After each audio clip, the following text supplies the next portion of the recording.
We've made it through December, so that means we have another bottle haul.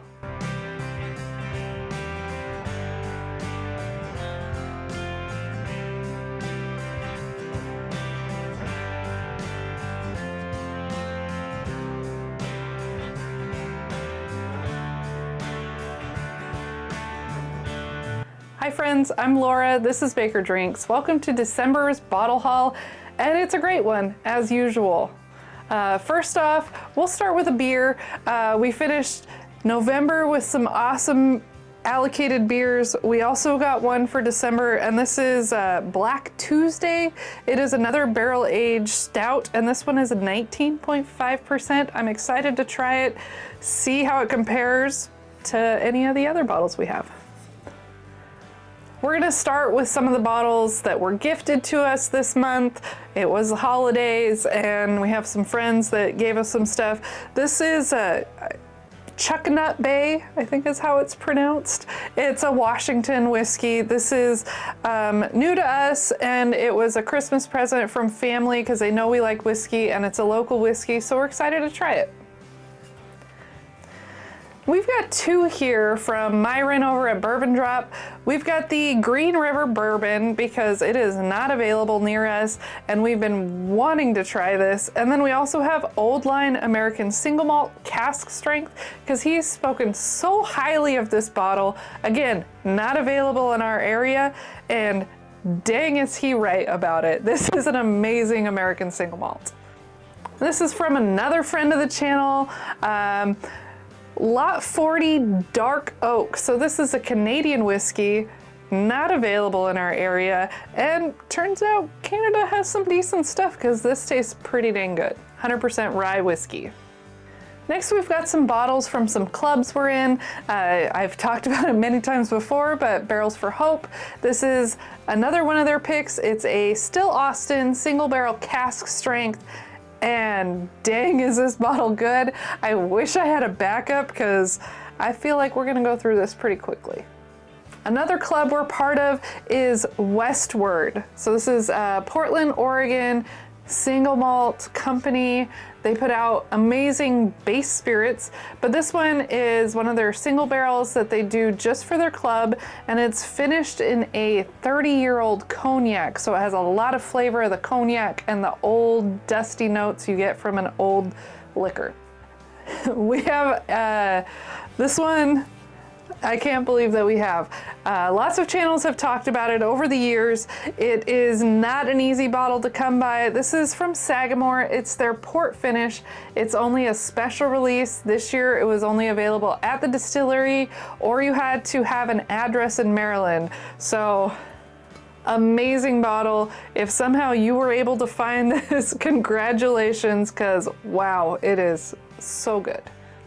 Another bottle, you had to know someone. This is the Corbin Cash pick from Bad Axe Bourbon.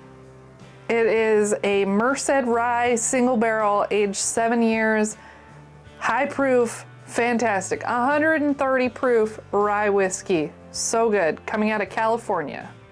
Now this may seem strange because it is a lower shelf whiskey in our haul here, but we had never had it before and people rave about this for a bottom shelf whiskey, so we had to pick it up. It is the JTS Brown 100 proof, and you know what?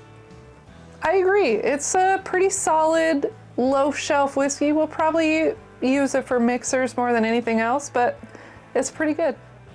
In general, I wouldn't consider us a Yellowstone fan. We have had their bourbon before and it was okay. It didn't taste like anything we would ever replace, and we drank it or used it in cocktails or something. It's gone. We will never replace it. But we saw this as a new release. That's the Yellowstone Toasted. Troy recently did a quick review on a live stream with his sons, and from my sip I had of it, I think it's much better than their normal release. It's less than $60, I believe, $58. So this one I would recommend. This one's pretty good. I like it. Smoke Wagon just became available in our area. I know, seems kind of crazy. They're not a new brand, but they weren't available here. So now they are. We recently came across this straight rye whiskey. This is the Blender Select, and I'm a fan. Smoke Wagon puts out great products. We were recently at a allocation raffle and we saw some new bottles that we'd never seen on a shelf before, so we had to pick them up. This is the Lux Row double single barrel. Yep, double single barrel. I had to check to make sure the wording was correct. This is a 4-grain where they blended 2 different mash bills to create the 4-grain. I like the taste of it. I really want to give it a good review. I just think the price doesn't match the taste, but it does taste good. So take that as you will. So next we have 1792 single barrel.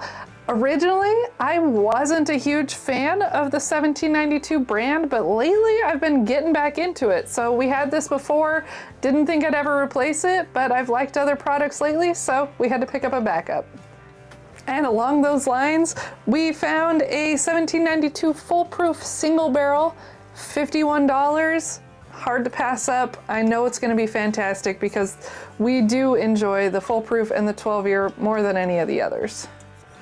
People always talk about these John J. Bowman single barrels, and you know what? Everything they have to say is true. They're fantastic. This is a bottle we like to keep on the shelf. It's usually one that I reach for either as a warm-up pour before a live stream, or if we drink everything we plan to drink on the live stream, it's what I finish the night with as well. It's fantastic. It's an easy sipper. It's sweet. It's not that expensive, $50, $60. I don't know. You know, prices are crazy, so it's hard to say. But this is a backup. It's one we'll keep replacing as long as we can find it. Very good.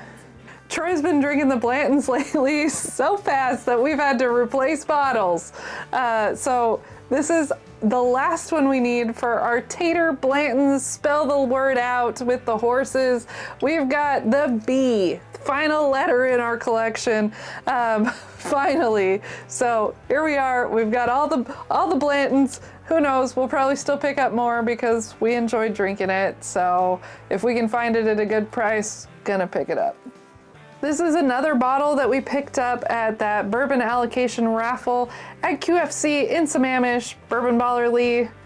This is a pick from him, and oh my goodness, we just cracked it open last night, and whew, that is a fantastic bottle. This one is OESQ. It is 11 years and 3 months. We already had an OESQ before that was a Total Wine pick. And so of course, you gotta compare the two. When we popped it, we had to try them side by side.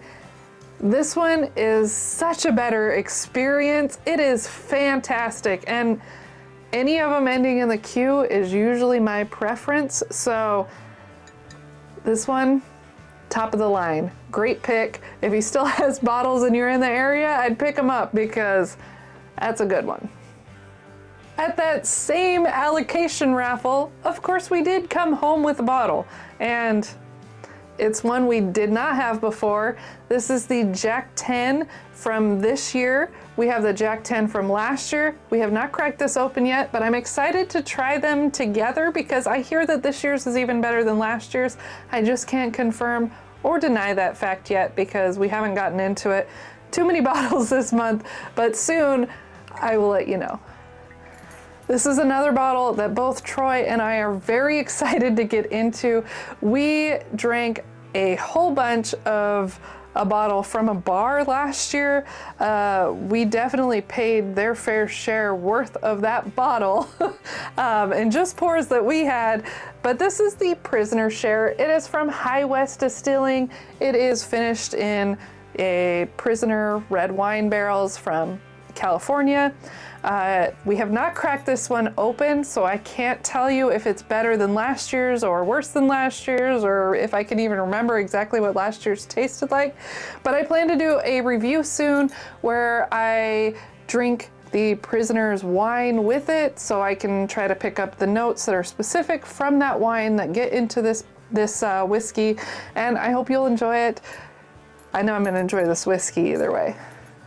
These last two bottles are the ones that are most special to us because they are the Christmas presents that Troy and I gave to each other. So this year I got him the Wild Turkey 13-year edition. This is the father and son. It is a travel exclusive. This one's got the UK sticker on the side. So it is a low proof Wild Turkey 13-year-old whiskey, 86 proof. I'm so happy he liked it because I was nervous with that proof point, but apparently there's a lot of good flavor in this bottle as well. And then you heard me raving about that Four Roses single barrel select or single barrel strength bottle that we got. Well, Troy found an even more special bottle for me. He got the Four Roses limited edition from this year. I wish I would have cracked it already, but I have been sick since before Christmas, so I just didn't want to waste such a good bottle on if I can't really taste and smell things. So I'm really looking forward to this one. I hear great things about it. We've never even had a pour of any Four Roses limited edition, so this one is extra special. I'm very happy about it. Thank you for watching this bottle haul. It's been a lot. It's a lot every month. I hope you enjoy it. We'll keep posting them every month for you guys. And if you're a patron member, please keep watching because the spin will be coming for who wins some samples.